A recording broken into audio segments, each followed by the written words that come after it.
लेने से हर ख्याल गुम हो जाता है। जब हमारे अंदर में कोई परिस्थिति आती है तो तरह तरह के ख्याल चलते रहते हैं, सोच विचार ख्याल सब चलता है, कभी अच्छा कभी बुरा।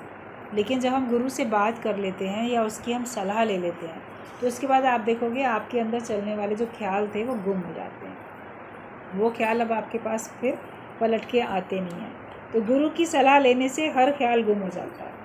तुम ख्यालों से चिंताओं से छूट जाते हो। जब गुरु की सलाह लोगे तो आप ख्यालों से चिंताओं से हर बात से आप छूटते चले जाओगे।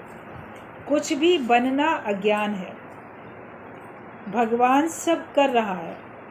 जो यहाँ आ गया वो फ्रेश हो जाता है, फ्री हो जाता है हमेशा के लिए। ज्ञान का वाण लगाओ तो मन खत्म हो जाएगा।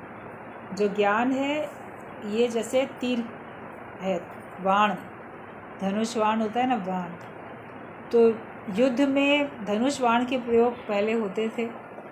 तो एक बाण किसी को लगाया तो उसका खात्मा हो गया। तो हम भी ज्ञान का बाण अपने मन को लगाएं तो हमारा मन खत्म होगा और ख्याल उसमें से उठने ख़त्म हो जाएंगे। और अगर हम अपने मन को नहीं कंट्रोल करेंगे तो ख्याल हमारे ऐसे ही चलते रहेंगे। अपने मन को वश में करना हमको आना चाहिए। मन कैसे हमारे वश में होता चला जाए। गुरु के जब मानेंगे बातों को, उनकी सलाह पे चलेंगे तो हमारा मन वश में होता ही चला जाएगा। तो जो भी सत्संग में आ जाता है वो फ्री और फ्रेश हो जाता है हर तरह से। उसका जैसे बंधन मुक्त भी होता है, फ्री भी हो जाता है वो हर तरह से। और उसके बाद उसका ज्ञान जब उसके पास पक्का हो जाता है तो वो देखता है कि उसका जीवन निर्बंधन होकर उसका तरोताज़गी आ जाती है। ज्ञानी का जीवन एकदम ताजगी भरा होता है। उसका जीवन ऐसा नहीं होता कि वो उदासी में रहे, परेशानी में रहे।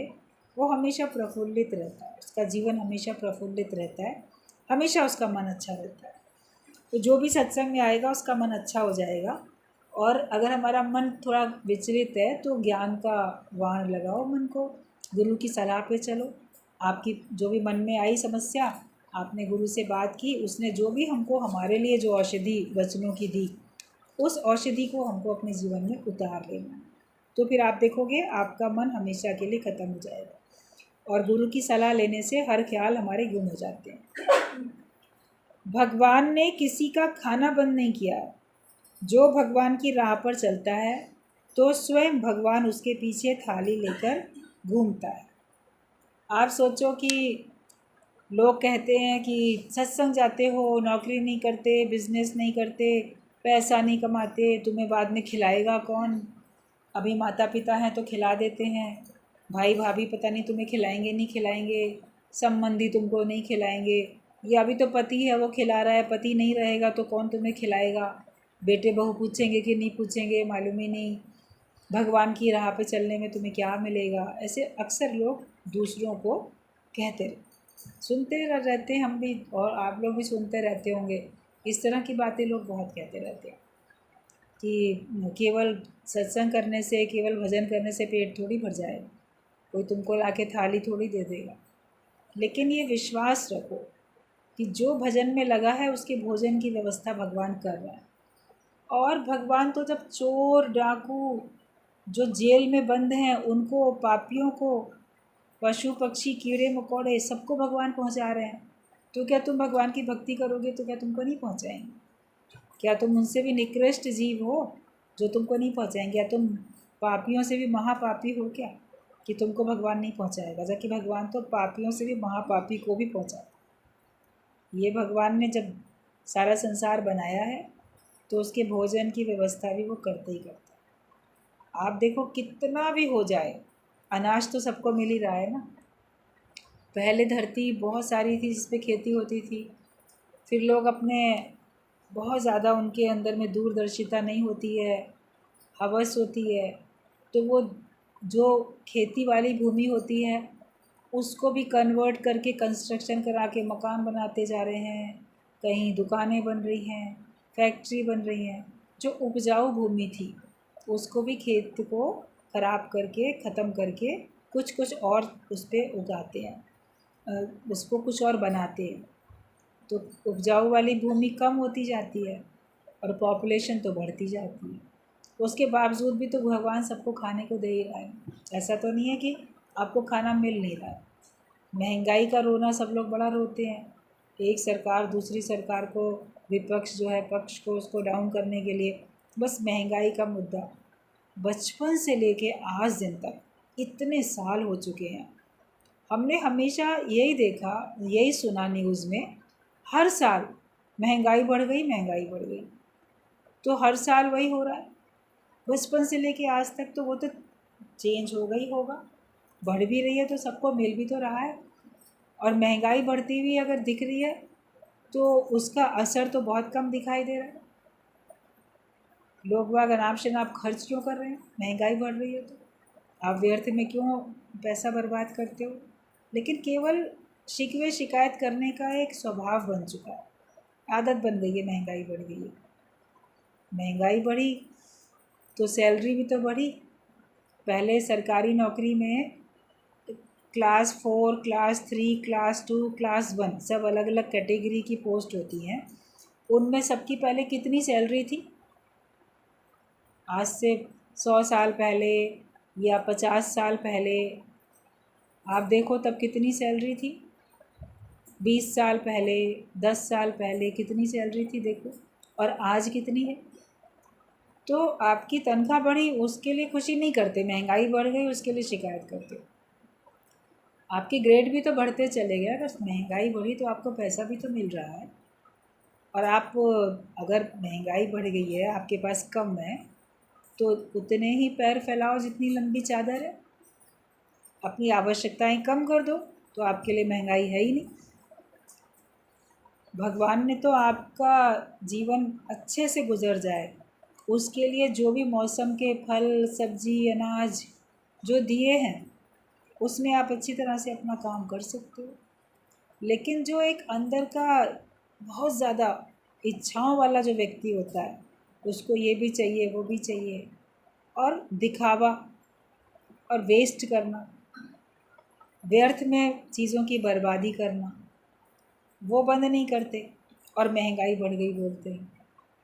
पेट्रोल की कीमत बढ़ गई तो फिर पेट्रोल का आप इतना दुरुपयोग भी क्यों करते हो?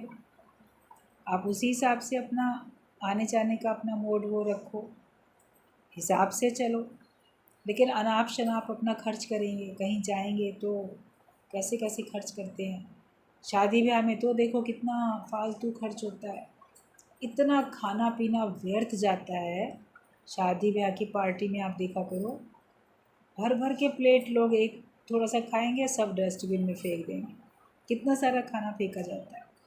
और भी कई तरीके होते हैं। तो अगर आप वेस्टेज अपना देखो कि वो मैं नहीं करूं, हिसाब से चलूं, तो आप नहीं बोलोगे कि महंगाई बढ़ गई है। इच्छाएं बढ़ गई, आवश्यकताएं बहुत बढ़ गई हैं। मूलभूत आवश्यकताएं जो थी वो तो उतनी है और उसके लिए आपके पास सफिशिएंट है। फिर गुरुजी कहते थे कि कितनी भी महंगाई बढ़ जा रही है तो भी जो भी कोई दुनिया से जा रहा है कुछ छोड़ कर ही जा रहा है, सारा ख़त्म करके नहीं जा रहा है। एक भिखारी भी कुछ छोड़ के जा रहा है, सारा नहीं ख़त्म करता। तो तुम्हारे जितने प्रारब्ध का, जो तुम्हारे भाग्य का है, वो तुमको मिलता ही मिलता है। तो भगवान किसी को भी खाना बंद नहीं करता कि ये पापी है तो इसके लिए मैं खाना बंद कर दूँ। भगवान कृष्ण ने भगवत गीता में बोला है कि अर्जुन को कि तू अगर पापियों से भी महापापी है तो भी अगर जो मेरे इस ज्ञान के रास्ते पे पैर रखता है उसको मैं निसंदेह पार कर देता। तो उसको संदेह करने की ज़रूरत ही नहीं है। अगर तुम पापियों से भी महापापी थे या हो अभी भी, लेकिन अब मन बदल गया और ज्ञान में आए, तो तुमको भगवान मुक्त कर दें। इतना तो विश्वास रखो, उसमें संदेह क्यों रखना। तो ये नहीं बोलो कि हम भगवान की भक्ति करते हैं, भगवान हमें खाने को नहीं देता। आपके प्रारब्ध का अन्न जल जितना है आपको मिलेगा ही मिलेगा। अपनी मर्ज़ी से व्रत रखते हो तब तो नहीं खाते हो, और भगवान की मर्ज़ी से नहीं मिला तो शिकवे शिकायत करते हो। फिर क्यों शिकवा शिकायत करते हो? जब भगवान की मर्ज़ी से आपको भोजन नहीं मिलता जिस समय, जिस दिन, तो बोलो आज मेरा व्रत है, आज ही के दिन मेरा व्रत है। ये नहीं कि उस दिन पे, उस तिथि पे, उस वार पे मेरा व्रत होएगा, जब भगवान ना दे तो आज मेरा व्रत है। ये विचार कर लोगे तो आपको कितनी शक्ति होगी। नवरात्रि में लोग पूरे 8 दिन व्रत रखते हैं, कई लोग तो ऐसा थोड़ी है कि बिल्कुल खाना ही नहीं खाते हैं। कई लोग केवल रसाहार करेंगे, इससे कोई जूस पिएंगे, पानी पिएंगे, और कई लोग केवल समझो एक लौंग का जोड़ा खा के भी रहते हैं, कुछ नहीं खाते, मगर यह बहुत बहुत अल्प आहार लेते हैं। उसके बावजूद भी वो कहते हैं कि हमको कोई कमज़ोरी नहीं आई, हमको कोई वो नहीं हुआ कि मेरा जो है कम कोई सी प्रकार की शरीर में कमज़ोरी आई, क्योंकि उनके विचारों से उनको शक्ति मिलती है, ख्यालों से शक्ति मिलती है। भोजन से हमको जितनी ताकत मिलेगी उससे अधिक ताकत हमको भजन से मिलती है। भगवान के भजन से हमको उतनी अधिक ताकत मिलती चली जाती है। तो हम क्यों ना भगवान की भक्ति में अपने आप को लीन करके जाएं। भगवान की भक्ति सबसे अच्छी, सबसे सुखद, सबसे अच्छी भगवान की भक्ति है। तो ये मत समझना कि भगवान ने किसी का भी खाना बंद कर दिया। चींटी का एग्जाम्पल सत्संग में कितनी बार दिया जाता है कि जो लक्ष्मी देवी थी, उसने नारायण की परीक्षा लेने के लिए एक चींटी को माचिस की एक छोटी सी डिब्बी में बंद कर दिया, और जब भगवान भोजन के लिए बैठे तो खाने लगे, तो उसने कहा आप तो कहते हो मैं सब जीवों को खिला के कब खाता हूँ, आपने आज एक जीव को भोजन नहीं पहुँचाया। तो भगवान ने कहा हमने तो सबको पहुँचा दिया, किसको नहीं दिया। तो वो डिब्बी उठा के लाई, बोली इसको नहीं दिया। ये कह के जब डिब्बी खोली तो देखा जो उसके अंदर चींटी थी, तो वहाँ भी एक चावल का दाना था उसके मुंह में। हैरान हो गई, कहती है इसके मुंह में चावल कैसे पहुँच गया, तो मैंने डिब्बी कस के बंद करके रखी थी। पूछने लगी भगवान से, भगवान ये क्या चमत्कार हुआ, मैंने इसको बंद किया, इसमें चावल कहाँ से आपने पहुँचा दिया। तो भगवान ने तो हंस के कहा कि जब तुम इसको बंद कर रही थी डिब्बी को, तो तुम्हारे माथे पे जो तिलक लगा हुआ था रोली चावल का, वही चावल छिटक के गिर गया, तुमने ध्यान ही नहीं दिया। मुझे तो पहुँचाना होता है, मैं किसी बहाने पहुँचा देता हूँ, कोई जान भी नहीं पाता। अगर भगवान को आपको देना है तो भगवान किसी भी बहाने दे देगा, किसको देना है कब किस बहाने, ये परमात्मा जानता है। तो हमें भगवान के ऊपर कोई संदेह नहीं करना चाहिए कि वो हमारा कुछ करेगा नहीं, देगा नहीं। जो हमें करना है वो हम करें, भगवान की भक्ति और अच्छे कार्य, और जो भगवान को करना है वो भगवान करेंगे। तो भगवान ने किसी का खाना बंद नहीं किया। जो भगवान की राह पर चलता है तो स्वयं भगवान उसके पीछे थाली लेकर घूमता है। आप भगवान की भक्ति करो, लोग अपने आप कहेंगे अरे ये खा लीजिए, वो खा लीजिए, थोड़ा सा ले लीजिए। आपको लगेगा देखो भगवान कैसे थाली लेके आपके पीछे पड़ा है कि आप खा लो, किसी न किसी रूप में भी। तुम अपना स्वधर्म समझो कि असली धर्म है प्रभु को पाना। ये हमको समझना है कि जो असली धर्म है वो प्रभु को पाना है, ये अपना स्वधर्म तुम समझो। मनुष्य जन्म में आए के जिन्हीं न जाने ज्ञान, खाना पीना भोगना तिनका पशु समान। अगर मनुष्य जन्म पाके भी हम ब्रह्म ज्ञान को नहीं पाते हैं तो हमारे में और पशु में कोई अंतर नहीं है। पशु भी ब्रह्म ज्ञान को नहीं जानता, वो सामान्य ज्ञान जानता है, ये जितना उसको सिखा दिया गया उतना जानता है, मगर कोई भी पशु पक्षी ब्रह्म ज्ञान तो नहीं जान सकता ना। तो मनुष्य होके आप ब्रह्म ज्ञान न जान पाए तो आप में और पशु में तो कोई अंतर नहीं। आपको भी संसार का सामान्य ज्ञान है, अपना खाना पीना, अपना सुख लेना, अपने को सुरक्षित रखना आप जानते हो, पशु पक्षी भी जानते हैं। अपने शत्रु से बदला लेना आप भी जानते हो, वो भी जानते हो। लेकिन ब्रह्म ज्ञान ना वो जाने ना तुम जानो, तो तुम्हारे में इसमें क्या अंतर हो। गुरु ये अंतर हमारा दूर कर देता है कि वाकई ब्रह्म ज्ञानी तुम बन गए हो तो अब तुम श्रेष्ठ। शरीर तो श्रेष्ठ 84 लाख योनियों में श्रेष्ठ परमात्मा ने दिया, लेकिन ज्ञान से ही तो हम श्रेष्ठ पद तक पहुँचते हैं, सर्वश्रेष्ठ बनते हैं। तो बिना ज्ञान हर कोई धोखा ही खाए, माया में धोखा खाता है बिना ब्रह्म ज्ञान के। प्यासा ही आए और प्यासा ही जाए। वो मन में एक प्यास लेके आता है कि मुझे कुछ चाहिए, मुझे कुछ चाहिए, और वही प्यास लिए चला जाता है, मुझे कुछ मिला नहीं, मुझे कुछ मिला नहीं, तृप्ति नहीं आई। ब्रह्म ज्ञान से आपको तृप्ति आ जाती है। सारी दुनिया के लोग बाहरी दिखावे में ही खुश प्रतीत होते हैं, पर अंदर सब दुखी हैं, अशांत। सच्ची खुशी ज्ञानी को ही होती है। जगत में तो लोग दिखावा करके खुश होने की कोशिश करते हैं, मगर तो ये पूरी तरह से खुश हो नहीं पाते। ऐसा उनका दिखावा है कि वो खुश हो नहीं पाते। और सच्ची खुशी ज्ञानी को रहती है, वो अपने अंदर से ही खुश रहता है। एक कौड़ी भी उसके पास नहीं है तो बिन कौड़ी बादशाह अपने आप को समझता है। आप अपने ख्यालों से अपने को हमेशा राजा समझो, हमेशा अपने ख्यालों से अपने को सर्वश्रेष्ठ जानो जो तत्व से तुम हो। शरीर से सर्वश्रेष्ठ नहीं, लेकिन जो आत्मिक शक्ति है वो है सर्वश्रेष्ठ, और मैं वो वही हूँ। तो अब तभी हमारे अंदर में सच्ची खुशी आती है। वरना संसार में तो बाहर से लोग खुश दिखते हैं, अंदर से दुखी और अशांत दिखते हैं। गुरु रोज़ तुम्हारे मन को जांचता है, तभी तुम शुद्ध साफ होकर अपने को भाग्यशाली महसूस करते हो। गुरु की दृष्टि पावन दृष्टि होती है, पवित्र दृष्टि होती है। तो वो तुमको ऐसी दृष्टि डालता है, और वो तुम्हारे मन को जांच के तुम्हारे मन का पता, तुम्हारे मन के ख्याल जो तुमको भी पता नहीं, वो तुमको बताता है कि देखो तुम्हारे मन में ये चल रहा है, उसका ये बुरा परिणाम होगा, या अगर तुम्हारे मन में ऐसे विचार चलेंगे तो उसका ये सुखद अच्छा परिणाम है। जो कि हमें भी नहीं पता होता है कि हमारे ख्याल हमको कहाँ ले जाएंगे, गिरावट की ओर कि ऊंचाई की ऊपर, हमें भी पता नहीं होता। गुरु ही हमको बताता है। तो हमारे मन को वो जांचता रहता है, और वो तभी हमको शुद्ध और साफ करके हमारा जीवन बना के देता है। तब हम अपने को भाग्यशाली समझते हैं कि सचमुच में हम इतने भाग्यशाली हैं कि मैं कितने दुनिया के तापों से बच चुका हूँ, और मैं कितने प्रकार के विकारों से बच चुका, कितने प्रकार की समस्याओं से मेरा छुटकारा हो चुका है। यहाँ सच्ची हमदर्दी मिलती है। गुरु के पास आते हैं तो हमको सच्ची हमदर्दी मिलती है, वरना आपका दुख दर्द कोई समझता ही नहीं। ऊपरी तौर पे समझेंगे, उसका ऊपरी तौर पे कुछ निदान कर देंगे, मगर सच्ची तरीके से तो गुरु ही हमारे दर्द को समझता है, और वो हमारे दर्द को वो दूर करता है।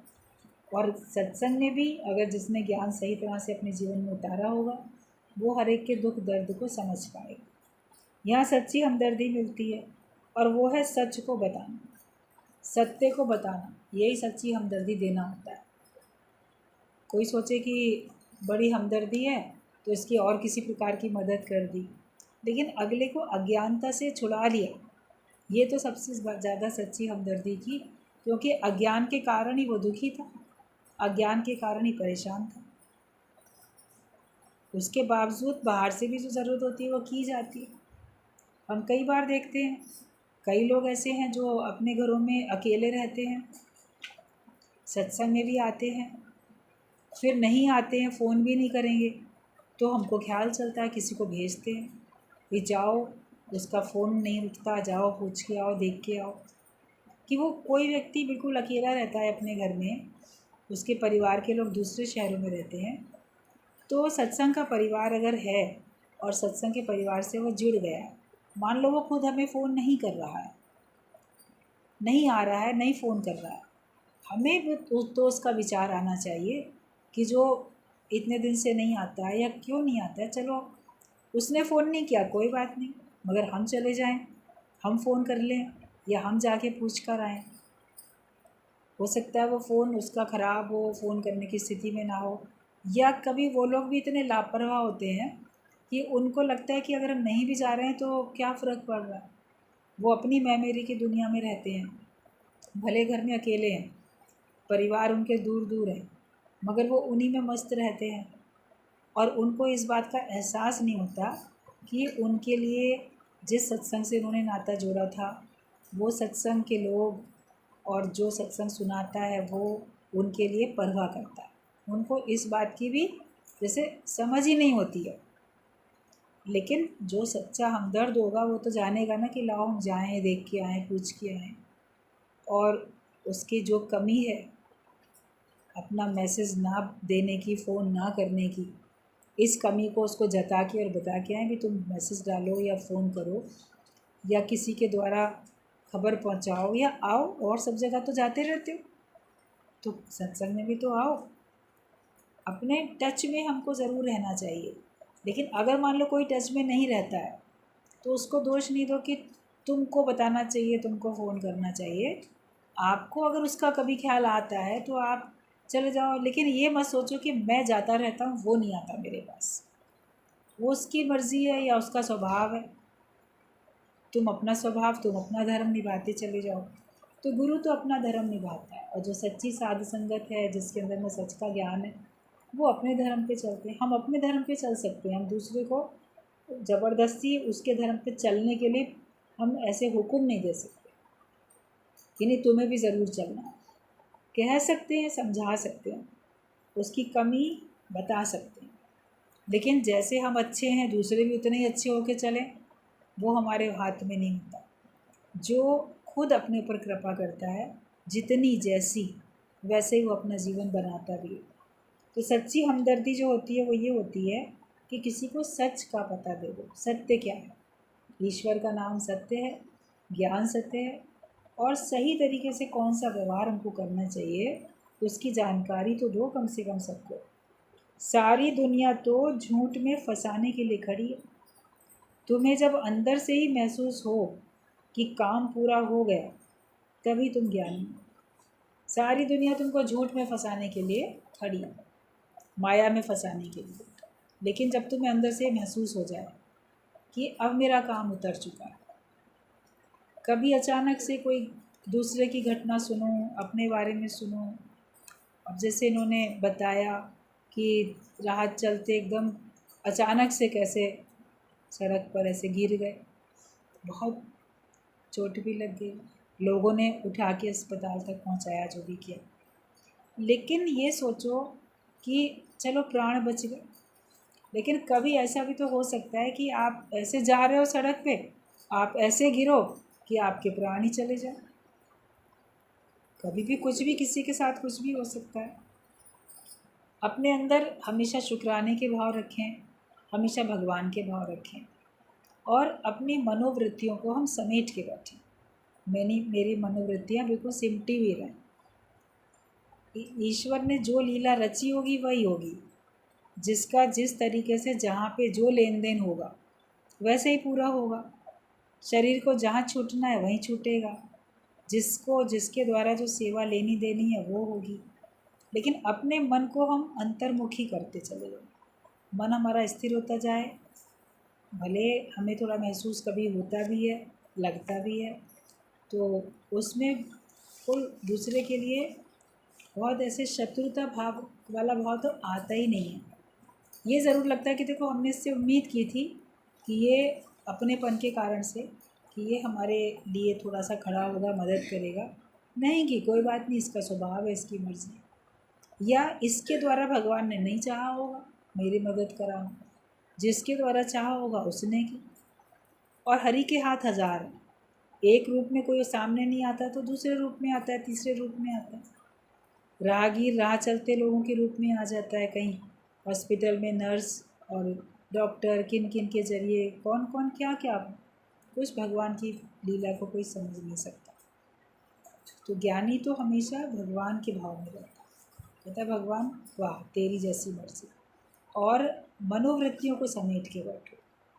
क्योंकि ये किसी का एक पल का, घर में कहीं बाहर भी नहीं जाते हो, घर में ही रहते हो, तो भी कई लोगों ने तो ऐसी बात बताई कि कोई बीमारी नहीं थी, कुछ भी नहीं थे, सब ठीक ठाक थे, और अचानक से ही हार्ट फेल हो गया, हार्ट अटैक हो गया, प्राण शांत हो गए। तो किसका कब कैसे आ जाए। बिल्कुल ठीक ठाक खा पी के आराम करने लेटे, जगत से ही चले गए। जो जगत से गया उसको भी नहीं पता चलता कि मैं जा रहा हूँ, ना और लोगों को पता चलता है। तो किसका कैसे कुछ होता है। तो संसार में हमको हमेशा ये अंदर से महसूस करना है कि मेरा काम पूरा हो गया, मैं अपना काम पूरा करके बैठूँ। जब तक हम अपना काम पूरा करके नहीं बैठेंगे तब तक हमको उलझन रहेगी, अधूरापन रहेगा। लेकिन जब हम अपना काम पूरा करके बैठते हैं कि नहीं मैं मुक्त होके बैठूँ, अब जो होगा देखा जाएगा, बाकी जो सामने है सबसे उठना बैठना, बात करना, अपना बारे में अता पता बताना लोगों को, तो वो तो एक व्यवहारिकता चलती रहती है। मगर भीतर से जो ज्ञानी होता है वो स्थिर होता है और वो मुक्ति के आनंद में रहता है। तो हम जब हमें अंदर से महसूस हो जाए कि काम पूरा हो गया, तभी तुम ज्ञानी हो। दुनिया का काम पूरा करना नहीं है, पर अपने को जानना तुम्हारा काम है।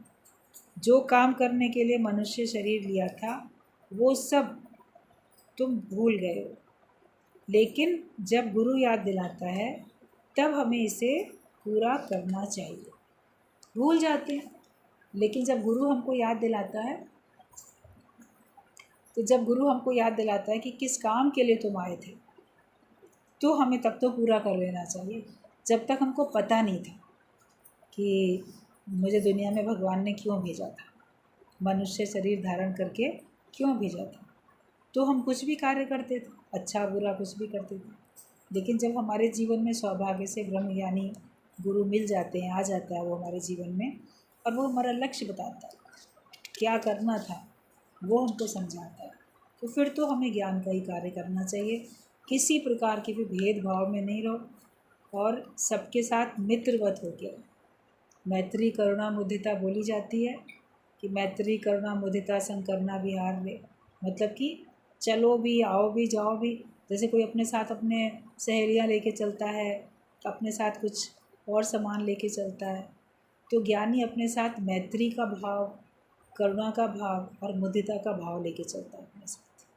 उसी भावना में चलता है। मुदिता का मतलब होता है दूसरे की उन्नति को देख के प्रसन्न होना। ईर्ष्या की भावना 1% भी नहीं होती है ब्रह्मज्ञानी में, बल्कि कोई कहीं अपने फील्ड में उन्नति कर रहा है तो उसको खुशी होती है, अच्छा है चलो उन्नति कर रहा है। कैसी भी हो, माया की उन्नति होती है तो भी उसको बुरा नहीं लगता, और आध्यात्मिक उन्नति कोई करता है तब तो उसको और प्रसन्नता होती है। और सबके लिए करुणा का भाव कि इनको भी ब्रह्म ज्ञान मिल जाए, ये भी अपने लक्ष्य को पालें। और मित्रवत, हर एक के साथ मित्रता का भाव रखो। अपने जीवन में कभी भी किसी के संग शत्रुता का भाव नहीं रखो, क्योंकि वो भाव आपको ही सबसे अधिक नुकसान पहुंचाएगा। दूसरे को तो कम नुकसान पहुंचाएगा। ईर्ष्या का, द्वेष का, शत्रुता का, क्रोध का, ये सब जो भाव होते हैं ये जिसके अंदर होते हैं उसको अधिक नुकसान पहुंचाते हैं और दूसरे को कम। भाई दूसरा उनके संपर्क में आएगा, उनसे कांटेक्ट रखेगा, वास्ता रखेगा, तभी तो नुकसान पहुंचाएंगे। लेकिन अगर वो बेवास्ते होके चलेगा, ठीक है तुम कितनी भी रखते रहो शत्रुता, हमें कोई मतलब ही नहीं है। तुम कितना भी क्रोधित होते रहो, हमें कोई मतलब ही नहीं है। कितनी भी हमसे ईर्ष्या कर लो, हमें कोई मतलब ही नहीं है। तो उसको तो नुकसान नहीं होगा, लेकिन जो रख रहा है उसका खून जलता रहेगा। तो अपना नुकसान तो कम से कम हमें नहीं करना है, और हम जिस काम को गुरु ने बताया वो काम हमको कर लेना चाहिए। बाकी दुनिया का काम तो भगवान ही चलाता है, इसमें तुम क्यों बीच में पड़ते हो। तुम सब कुछ छोड़ कर देखो तो ये जानोगे कि कैसे सब काम अपने आप होता है।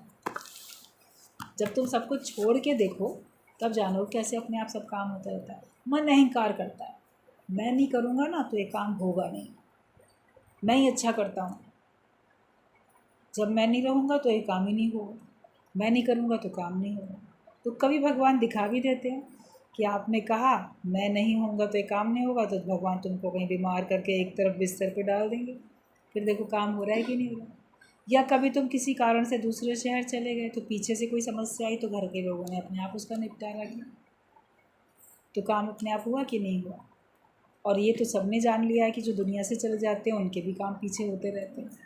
किसी के जाने से, दुनिया से जाने से किसी का काम रुक थोड़ी जाता है। थोड़े समय के लिए लगता है कि अरे कैसे होगा, लेकिन फिर देखते हो कि सब व्यवस्था बन गई, भगवान ने सब कुछ ठीक कर दिया।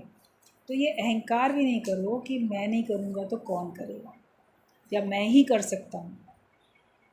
भगवान की मर्ज़ी है, वो तुम्हारे द्वारा कार्य लेना चाहता है तो तुम्हारे द्वारा, किसी और के द्वारा तो किसी और के द्वारा, उसने चुन लिया जिसको वैसे ही लेता है। तो हम सब कुछ भगवान के ऊपर छोड़ के देखें, फिर देखो वो काम होता है कि नहीं होता। कोई ना कोई रूप में परमात्मा आके जिस कार्य को होना है उस कार्य को करा के जाए। ईश्वर के ऊपर बहुत भरोसा रखो, कहते भरोसा कर तू ईश्वर पर, तुझे धोखा नहीं होगा। किसी प्रकार के धोखे में हमको रहना नहीं है। भगवान की भक्ति में लीन रहो। आपके जो भी ज़रूरी काम है, जो भगवान को लगता है ज़रूरी है, वो भगवान व्यवस्था बनाएंगे, चाहे आपके स्वयं के द्वारा, आपके परिवार के लोगों के द्वारा, या किसी के भी द्वारा। लेकिन अंदर से सत्ता परमात्मा की ही होती है और मर्जी भी भगवान की, हुक्म भगवान का होता है। तभी बोला गया हुक्म अंदर हर कोई, बाहर हुक्म ना हो। सब भगवान के हुक्म से ही हो रहा है, हुक्म के अलावा कुछ और होता ही नहीं है। तो ईश्वर को सामने रख के भक्ति में लीन रहो, आप देखोगे आपका सचमुच में हर काम बना और आपका उद्धार होता चला।